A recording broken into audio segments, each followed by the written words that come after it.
Mbote, les Congolais de partout. C'est Chirac Kabouya, le secrétaire sectionnaire de Bumbu. Je suis secrétaire de SOFTA Asbel, qui signifie soutien à Félix Tshisekedi pour l'alternance. Maintenant, pour vous montrer notre signification de la plateforme SOFTA, c'est Félix Tshisekedi et soutien à Félix Tshisekedi pour l'alternance, qui est créé depuis le 18 novembre 2018, qui est coordonné par les coordonnateurs les plus emblématiques, Maître Jomukuna Kabasele, et notre CG, et le secrétaire général de notre ASBEL, c'est M. Thierry Ndona. Bon, Batubele, Bazomituna, pourquoi soutien à Félix Tshisekedi pour l'alternance? Mais biso, ce qui te soutenait, qui notre président Félix Tshisekedi, c'était pour l'alternance, et zala qui po na bania mu oyo bande ko na biso ya Kabili bande ko sala biso ne bande ko biso to soutenir l'alternance. Maintenant alternance yango to zuango batu biso baza ko mituna déjà alternance bazu comment bazotika kaka soutien à Félix Tshisekedi pour l'alternance. Yango biso to lobby to tiki yango soutien à Félix Tshisekedi pour l'alternance pour déjà to zui alternance yango to tiki yango bongo. Ne yango message oyo tozaki nango ya kopesa bino mena tokoleka mpona ba adhésion ya ba membre ya Bumbu. Bumbu eza munene, Bumbu eza na 13 quartiers, Bumbu eza nécessité batu bazala ebele po na marche ya structure na biso. Tokopase pa ndeko na biso mobilisateur na biso Jean Ilunga yena kopesa biso comment les gens peuvent adhérer dans la commune de Bumbu. Si bandeko baimboka na sepeli makasi mbote na bandeko tout na monde entier partout bozolanda biso toza ba combattant ya SOFTA, to ba combattant ya SOFTA soutien à Félix Tshisekedi pour l'alternance ndenge secrétaire na biso à lobby, secrétaire na biso ya Bumbu. Adhésion na biso na Bumbu tozosenga ba jeune ba adhérer surtout ba ebele ba mama ba papa to na posa na bino makasi na Bumbu parce que pour tombola Bumbu sauf des ya Bumbu te sauf des ya tous les communes to plateau tous les 24 communes de Kinshasa sauf des implanté na ba province sauf des ali na tout ya monique biso ba jeune to vanité to bité to rotika te ke mokonzi azosala makambo ya bien biso ba jeune to soutenir mokonzi pour azam mokonzi o peuple a voté qui est na se ambula peuple ande kolela peuple amoni ba pasi lelo to zui mokonzi o to senga ki pa nzambe c'est monsieur Félix Antoine Tshisekedi Chilombo o lelo to za même idéologie même pensée naie ya on biso ba gente rotika été pour soutenir chef de l'état na ba action to sala il faut que tsaye pour Congo na biso eza lobby Congo nde to lula ba mboka msusu ya paya nde to lula ki mboka kingambo ngani na Bumbu chaque dimanche à partir de 15h30 ne tosangana kawana au monique adresse ezali na avenue Mukoso numéro 161 soko yewana otuno oyeba ba programme tout ya réunion ya SOFTA na Bumbu ele na SOFTA koyoka makambo ya mboka libanda ya propriété o balobaki mutu azwaka mayele esika bato mayele bazali tosenga ba membre to ya Bumbu to na 13 quartiers biso nyonso na foto ya koadhérer na kata SOFTA. Na kata SOFTA ne toyeba ke chef de l'état salari nini gouvernement ezo sala nini pour na ko expliquer batu ino ke yosa libanda oyo kaka baloba ikutu boye te boye belé massivement bo adhérer na SOFTA pour na lobby Bumbu ezala pe likolo nde to mona ba komi msusu bazana banani mais biso be Bumbu leso to tema pe likolo ya na sengi na appel ba maman ba papa ba jeune garçon ba jeune fille il faut qu'on s'adhère na parti pour ça va bien bon bah ça va déjà merci au bazo ya déjà to zazana bango et ça va bien pour nous contacter biso pour nous biso normalement numéro besoin les cara na ça écran na bo mon numéro na biso les kana numéro besoin zali 089 29 44 345 na bandeli 089 29 44 345 wana mobilisateur aux mobilisateurs na biso Jean Ilunga o azoloba o Jean Ilunga mobilisateur Bumbu. Deuxième numéro est allé 089 35 57 320 pardon. Tobandeli pour moi Kokoso 089 35 57 320. On est secrétaire Nabiso Chiré Kabouya. Yanto seng Nabino ke bobenga adhésion bon pose ba question ba pose bon boya na venir Mukoso to vanda pour kem sa idéologie. To simba chef de l'état makasi to simba gouvernement to que liboso pour Congo na biso lobby ezala bien pour biso ba jeune nem to ngamboka pe ba jeune nem to robongsa ekolo na biso Congo tribité batu azomituna oh covid-19 batu bazo comprendre to le kala banzela batu so covid-19 ngo za didi eza ba kisa bino bosali kuna bino na bino donc bana bumu to nito expliquer bino covid-19 ela kisi coronavirus malade 2019.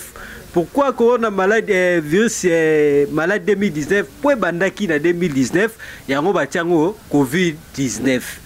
Maintenant, biso to sensibiliser bino, malade des réels, malade des ali. Bandeko na biso de partout bakufi botala biso bo bakane ni nezai komata chaque jour. To ebisi bino tozo ata ya kosokola maboko chaque jour. Tozo ata ya ko éternuer na coude na biso.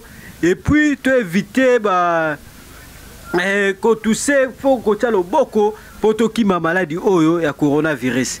Vraiment, coronavirus c'est oboma, coronavirus c'est saliba de que ça ennemi moko invisible au biso to zai komonate.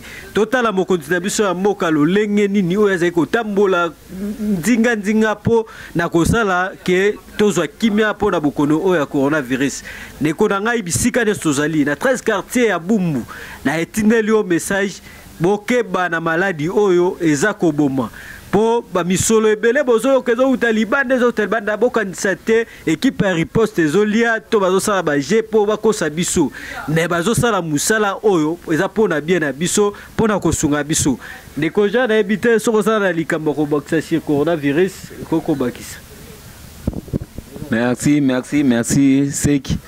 Tolo baboye coronavirus ezoboma eza réel tout le monde na Chine tout le monde na États-Unis tout le monde na France na Belgique na Espagne ezoboma bandeko il faut tous se protéger mokonza mboka à l'alité azo sabe fort pour ba peuple congolais peuple na ye Congo basala bien yang moni chef de l'état azo tambola na hôpital azo na suivre ba maladie azo talongo tout partout tout le monde na chef de l'état azo se pulmoner pour na Congo ezala bien biso pe attaquer toza ko éduquer masse ya on tobi ke na ba jeune ya Bumbu il faut que ce soit maboko tout le temps ko éviter ko pesa ba mbote pambala ko éviter ko bimaka ba déplacement inutile ko éviter même ata moi si na yo ko éviter ko pesa ta biso ka ti ko tambula po bisika o yana malade o ebate ya on to sengi ke ba jeune tozala prudent et puis toza prudent makasi parce que malade ezoboma to boy ke ba mort élection na Congo belé ya on moni mo kozeki maele ayebaki avant ko zwa ba mesure au kamba frontière depuis le 24 mars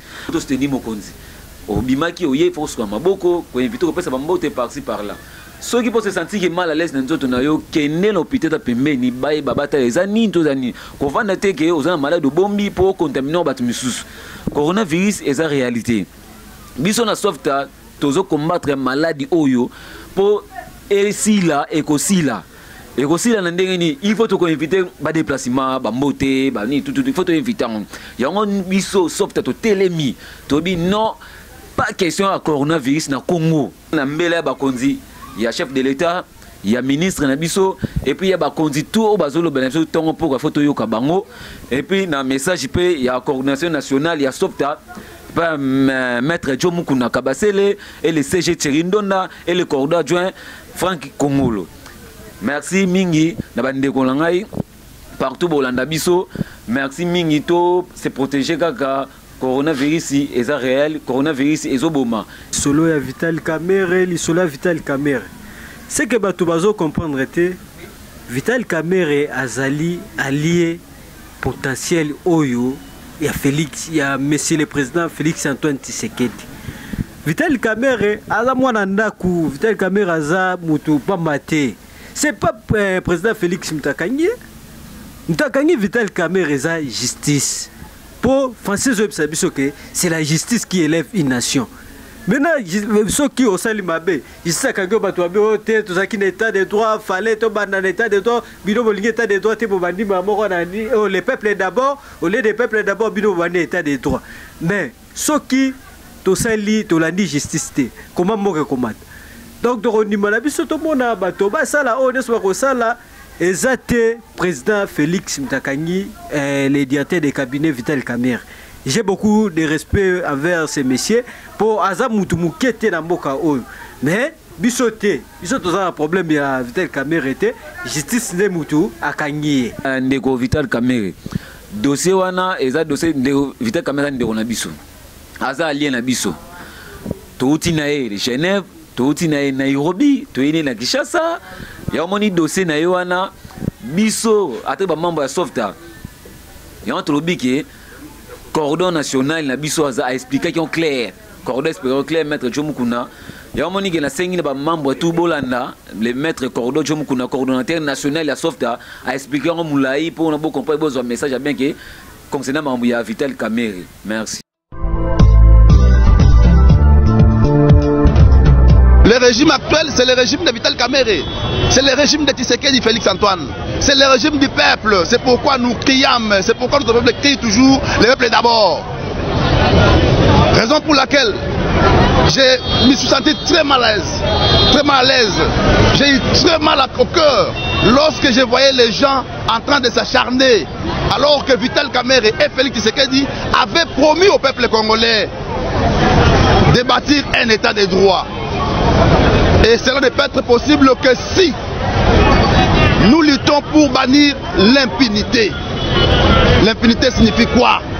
Signifie quand il y a des faits mis à charge des hommes forts, ceux-là doivent être interpellés et mis hors d'état de nuire. Bien sûr, à ce jour, Vital Kamerhe joue encore de la présomption d'innocence. Je le parle en tant que technicien de droit, en tant que pratiquant. Il joue encore de la présomption d'innocence. Il n'est pas encore condamné. Mais seulement que c'est un signal fort. Le chef de l'État avait dit, même dans ma famille, si vous apprenez que quelqu'un a détourné les fonds publics, il faut les poursuivre. Et ce n'est pas l'affaire du chef de l'État. Ce n'est encore moins mon affaire à moi. C'est l'affaire de la justice avec son caractère indépendant. On veut quoi? Qu'est-ce qu'on cherche? Nous voulons l'État ou nous voulons les individus? Nous voulons l'État ou nous voulons la passion? Nous voulons l'État ou nous voulons les sentiments personnels? C'est qu'il nous a légué quelque chose. Il avait dit, le jour où l'IDPS accédera au pouvoir, nous allons bâtir un état de droit. L'état de droit veut quoi? Veut que l'argent de l'État ne soit pas volé. Je vous rappelle, je ne sais pas si vous aviez quel âge à ce moment-là. En 1991, Etienne Tshisekedi a été élu Premier ministre à l'Assemblée nationale, à la conférence nationale souveraine. Il a pris son micro. Il dit merci mes chers conférenciers. Merci. À l'époque c'était mon Sengo et consort. Merci monsieur le président de la République d'Zaïre. Mais je demande à tous mes compatriotes, celui qui garde ne serait-ce qu'un stylo de l'État, de venir les remettre.